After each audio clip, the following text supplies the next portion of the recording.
सुवर्णपुर जिला अबकारी विभागर mobile unit दुईटी पृथक स्थान में चढ़ाऊ कर 85 केजी गंजी जबत कर सदर बुढ़ाराजे छकठारे विशेष सूत्रु खबर पाई एक धला रंगर कार को अटकाई एवं सेथिरु 80 केजी गंजी जबत कर कलापथर गाँव छकठारे एक बाइक रु 5 केजी गंजी जबत करने सहित 2 जन युवकों को गिरफ्त कर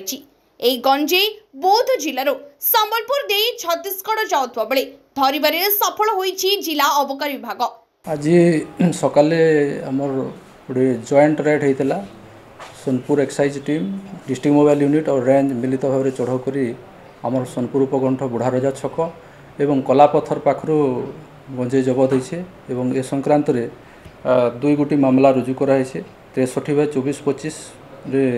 मामला रुजु कराई वशिष्ठ प्रधान नामक जन व्यक्ति को गिरफ्त कराई एवं ए संक्रांत रे तांको पाखु 80 केजी गंजेई एवं गोटे धला रंगर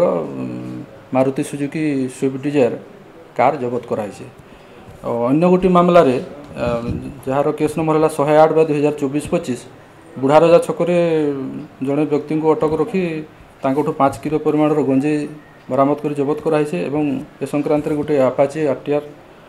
गाड़ी जबत कराई। आज उभय को कोर्ट चालाण करा गंजेईर हाराहारी मूल्य 8.5 लाख बौद्ध अंचल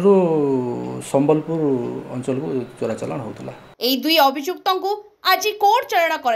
सूचना मिली। सुवर्णपुर जिलार उमाकांत बाग रिपोर्ट सबुदिन टीवी।